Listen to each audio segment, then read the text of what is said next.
Hi, and welcome to SpondyCast, where we bring together the best medical minds, thought leaders, scientists, patients, and caregivers to inform and inspire the spondylitis community. I'm your host, Jill Miller, living my best spa life, knowing that how we meet today has the power to change everything going forward. Hi, and welcome to SpondyCast. Today, our guest is Heidi Waltz.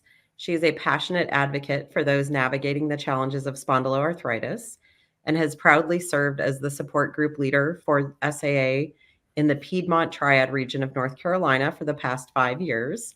Having personally faced the impact of ankylosing spondylitis for 2 decades, she brings a very unique perspective and empathy to her role. Beyond her dedication to the spondylitis community, she has a rich background as an educator and is currently a health and wellness coach with experience in guiding clients through diverse health concerns. Her love for photography has blossomed into a thriving portrait photography business while she captures the essence of individuals and families. She enjoys spending time with her husband, 2 daughters, and 2 beloved dogs, embracing a holistic approach to life. She also cherishes moments spent camping with her family, practicing yoga, kayaking, and embarking on exciting travel adventures around the globe. Heidi, welcome to SpondyCast. How are you? Hi, thank you for having me.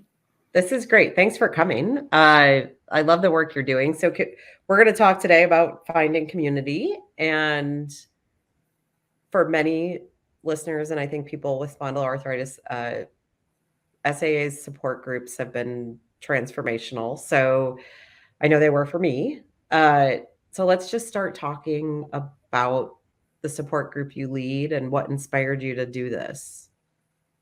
Sure. When I first moved to North Carolina, I was searching for an online support group or a local support group, and I found the Spondylitis Association of America, and there was a support group in Raleigh and one in Charlotte, and both of those groups were a little too far for me to drive, about an hour and a half each way. So I decided, you know what? I'm just going to start my own. I love And it. so I went from not even attending a support group to just jumping right in and starting my own support group. And that was about 5 years ago? That was 5 years ago. Our first meeting was at the local library in their meeting room. Oh, wow. And how often are you guys getting together? So currently we get together once a month, and we meet online virtually through Zoom, and it's going well. Yeah, and I'm sure COVID transformed the way most of us meet and Correct. show up. Has the group grown since COVID began? It really has. We were meeting in person only, and then when COVID hit, it was just all virtual. And we have actually stayed pretty much all virtual. We've met in person once recently at a local bakery, but I believe people prefer the online. There are quite a few people who live either out of state or too far to drive. So it's nice to have that ability for everyone to meet online. Yeah, I can imagine, particularly I think with when you have spa and it's can be a challenge to just like hop in the car and drive 20 minutes somewhere. Uh, so you also have spondyloarthritis. Uh, what was your road like in your journey? Do you mind sharing some of that? Sure. It's been quite a journey. So I was diagnosed 20 years ago. I still cannot believe it's been that long. So my symptoms started in my early 20s with the low back pain, sciatic pain, and then many doctors later, and it took about 2 years for me to be diagnosed. I know I'm one of the fortunate ones because, like it takes Yeah. about 7 to 10 years on average to be diagnosed. So I woke up one morning and both of my eyes were red and they hurt, and comes to find out I was diagnosed with iritis, and my Sure. ophthalmologist asked me if I had back pain, and I thought it was very strange at that time for an eye doctor to be asking about my back. So, Yeah. but I was later tested positive for HLA-B27, went to a rheumatologist, and I mean, it's pretty crazy the journey I've been on. I was on biologics for 15 years, which I truly believe slowed the progression of my disease. And currently, I'm doing well. I've solely been on diet and exercise actually for 5 years. So wow. my journey kind of switched over to something different. That's amazing. And Yeah. can I ask what spurred that? Well, a lot of research, that primarily research. And, I just felt that I had some symptoms with the biologics, and I was like, well, maybe let's see if I could do this, and let's see if the research claims are correct, So I kind of just did a little experimentation, Yeah. And it's turned out to be quite a journey. That's So amazing. that could be a whole other Spondycast. Yeah, no, I'm with you. I've done a lot of that. I haven't taken the leap yet to remove biologic from my life. Do you still have symptoms on and off, or do you feel pretty? Very, very, very little. It's, I have flares here and there, but nothing drastic. Yeah, I wouldn't really say I'm in remission, because I don't know if I guess you could truly get to a remission. But I would say I'm like low disease activity. Yeah. That's my level right now. I've had this conversation. I still get occasional iritis, so. Yeah. And remission is a hard word, I think, for people like us. I once got into it with a couple of doctors and I was like, how can you say remission? We can't give up. It doesn't ever go away. Right. It's always kind of there bubbling, Exactly. So I get your sensitivity to that word. I have it as well. And yeah. So, okay. So as you were coming into support group land, did you know anyone else with SPA? Like when you started finding out about SAA? I did. And I still do. My brother has AS as well. So was he already diagnosed when you got diagnosed? He was recently diagnosed when I started the support group. Okay. So he came after you. I believe he was diagnosed maybe 2 or 3 years prior to me starting the support group. Yes. Okay. Yes. I know you were looking for a support group, but what really was the impetus, and what did it mean to you to meet more people who have AS and be part of their journey? Yes, I was really wanting to meet other people who have SPA. I mean, it was since being diagnosed, I was in my 20s, didn't know anyone for the longest time that could relate to what I was going through. Yeah. And it's just nice to find people who have been through or going through the same things you are. So that's primarily why I started. Yeah, it is. And you start to find more and more and more and more people. There are so many people with it. Right. So in terms of the support group and the community around it, what do you think are some of the biggest benefits of being part of a group like that? Well, I believe that it's so important to, being diagnosed with the chronic disease can really impact one's mental and emotional health. Yeah. It's easy to get depressed and fear the unknowns. When I was first diagnosed, it was a relief, but at the same time, it was emotionally devastating. Oh no, thinking about what's my future going to look like living with a chronic disease. But I believe that talking with others who have gone through the same thing and can help manage those emotions, I mean, it's really important to have that support. 100%. And as you have now worked within the support group for 5 years, you have probably a good set of data. Do you see people improving their well-being and mental health as they've worked within the support group that you lead? Have you seen? Yes. I have seen my group blossom, be more, they're so positive. And when we have new people join that either have just been diagnosed or have been diagnosed for a long time and are just really dealing with some difficult things, we all jump in and support each other and encourage each other. And it's a very positive environment. Nice. And is most everyone from, and I don't know where Piedmont is in. It's in the middle of the state. So Greensboro, I don't know if you know where Greensboro. Yes. Yep. So it's Greensboro, High Point, Winston-Salem area. Okay. Perfect. Yeah. I was like the Triad. I was thinking of like Charlotte and that area.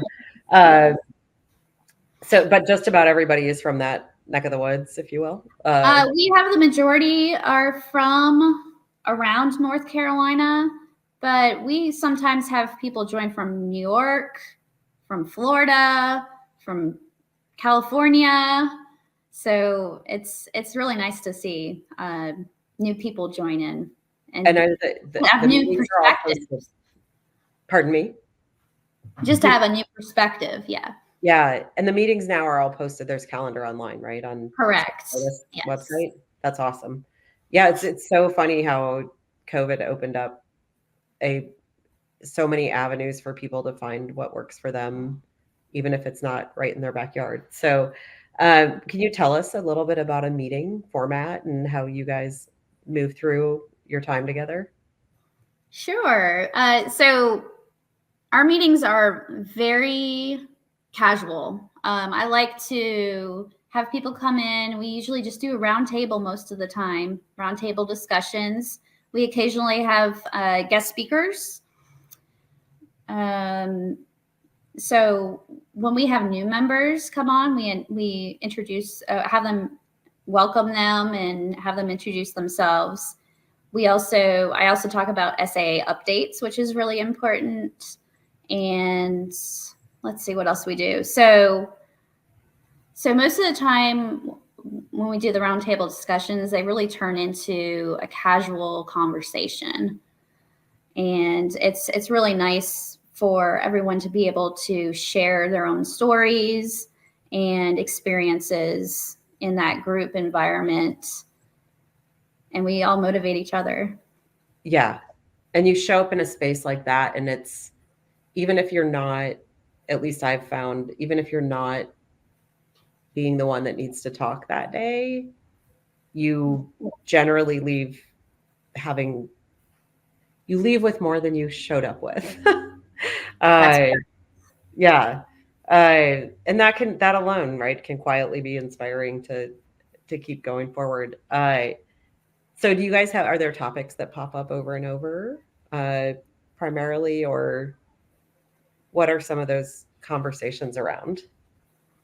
Yeah, a lot of topics that come up are regarding biologic medications. That's a really popular topic. Also, alternative therapies such as massage, acupuncture, CBD, yoga. Those are also some, diet as well, and stress.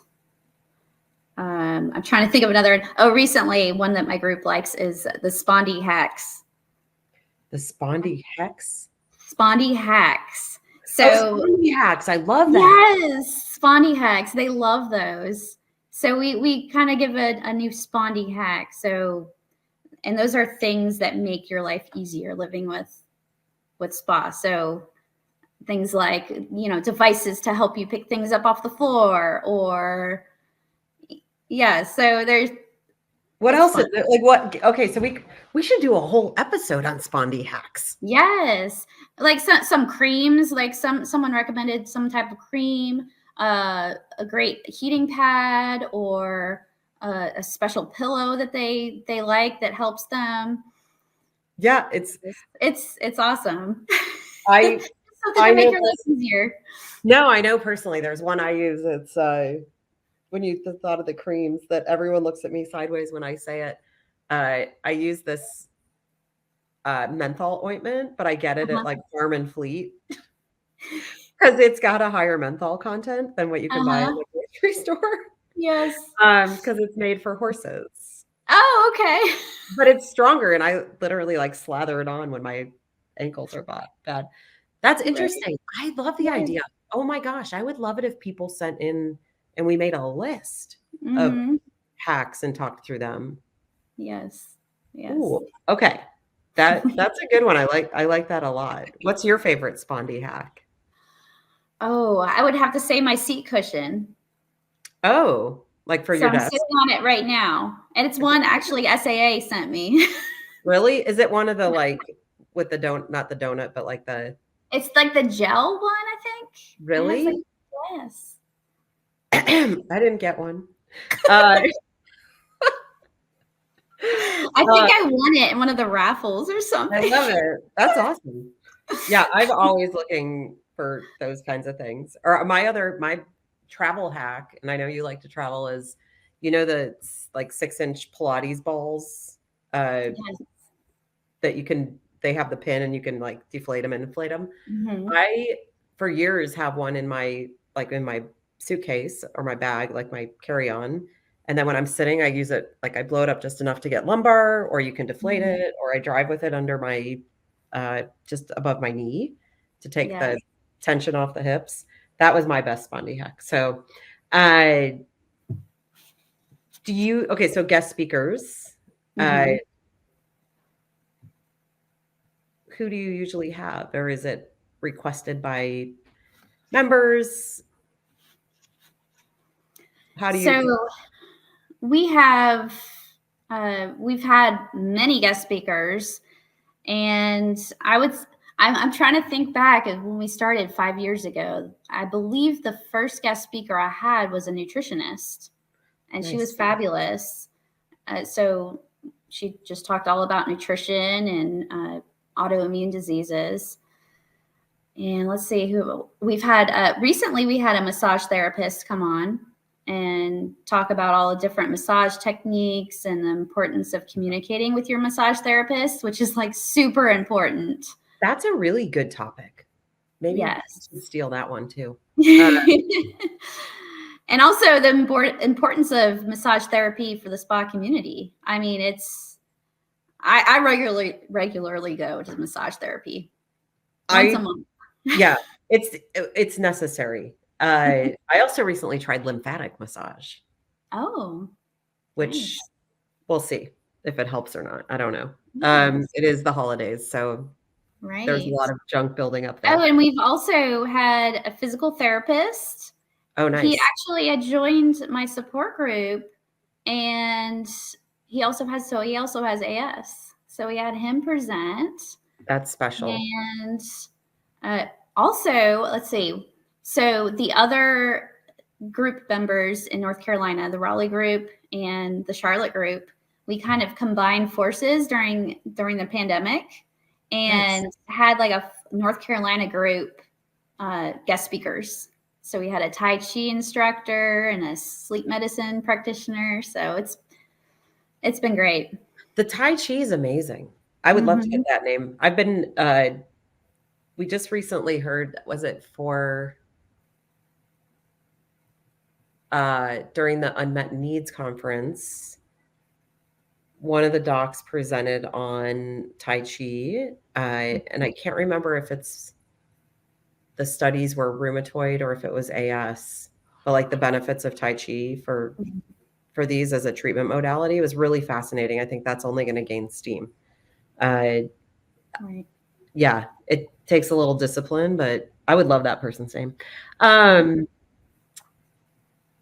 So when you look at your larger community of friends and connections, have some of the people from the support group become an integral part of your life in general? Absolutely, yes. So I was talking about the other support group leaders actually in North Carolina, and we became very close.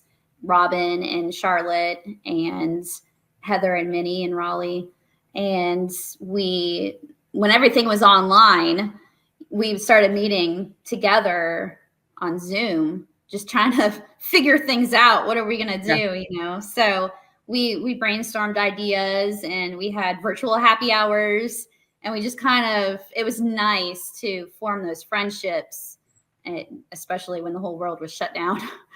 Yeah, for sure. But also, yeah, so our group, the members in our group actually have become close as well. And we did actually have a lunch meeting before the pandemic too. So we met in person for lunch. So I love that.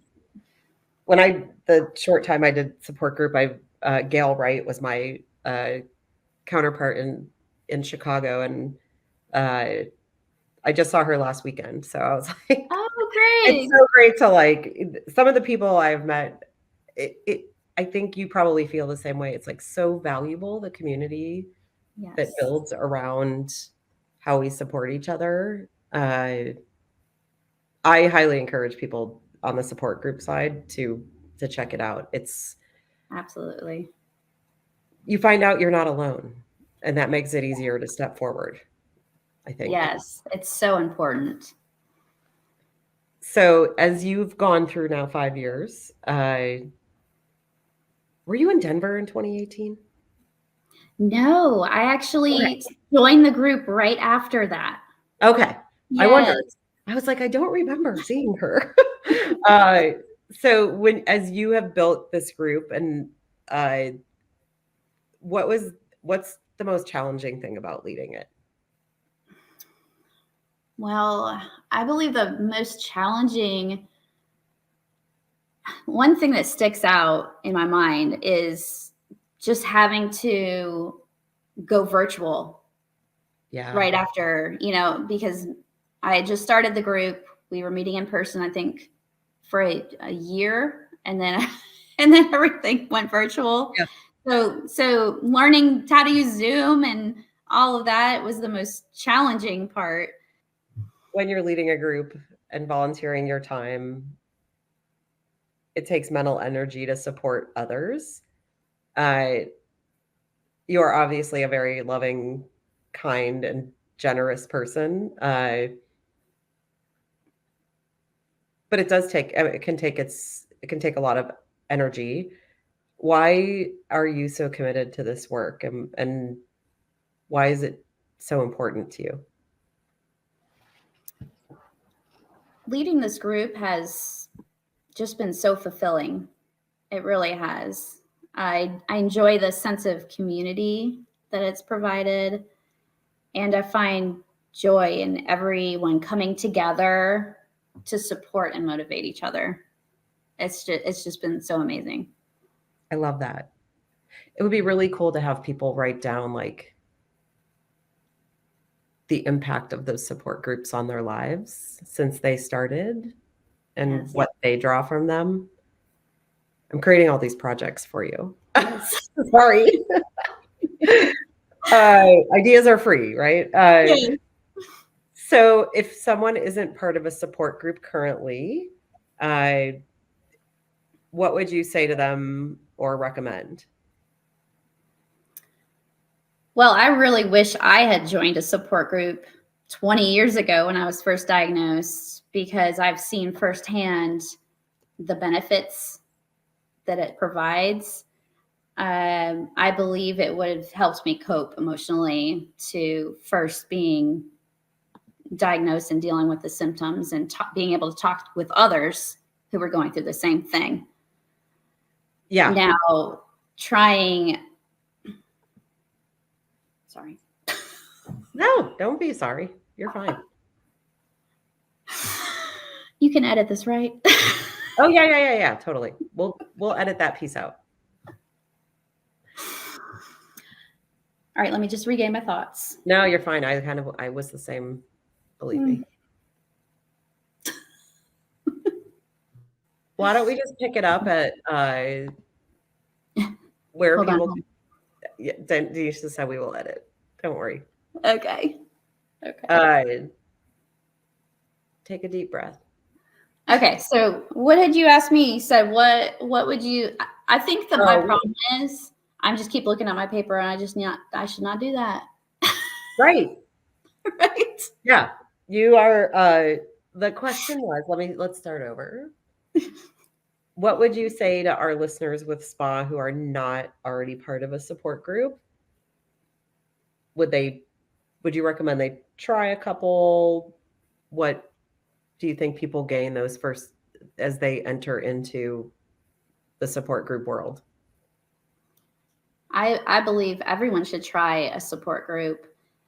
It really has helped me being a leader. I believe that I really wish I would have joined a support group 20 years ago after being first diagnosed. It really helps listening to other people's stories and being able to relate to other people who are going through the same things. The friendships that are formed are invaluable. The knowledge gained from talking about research and also having a sense of community and being able to positively motivate others and having that positive motivation and support for yourself.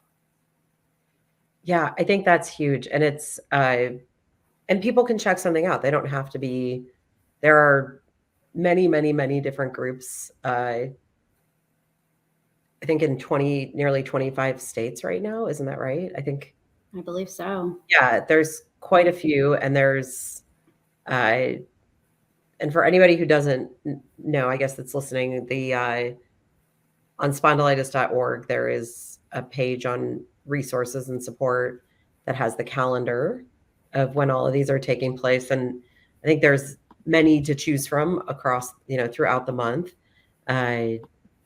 Weekends, evenings, generally. I think it's a place that you can, I would describe it as like you can find some peace sometimes for like what is. Yes. Because it's not easy. Anything else you want to share before we wrap up? No, I just appreciate the opportunity to share information about support groups with everyone. And I encourage anyone to join. You're amazing. Thank you for your continued contribution to changing people's lives for the better and being there. Yeah, this was so great. I'm so glad I finally got to meet you. I've seen your name and we haven't met. So it's awesome. And keep up the good work. And I know that there's many more opportunities, I think, as we continue to collaborate. So thank you. Thank you so much. It was nice meeting you as well, Jill. You too. SpondyCast was made possible by donations from the Spondylitis Association of America's individual members and our show's corporate sponsor, AbbVie. Since our founding in 1983, the Spondylitis Association of America has been the face, voice, and leading nationwide nonprofit educating, empowering, and advocating for people living with spondyloarthritis. Through our extensive work with patients, the medical community, and partners, we provide information and resources to help people impacted by the disease live better lives and champion research to find a cure.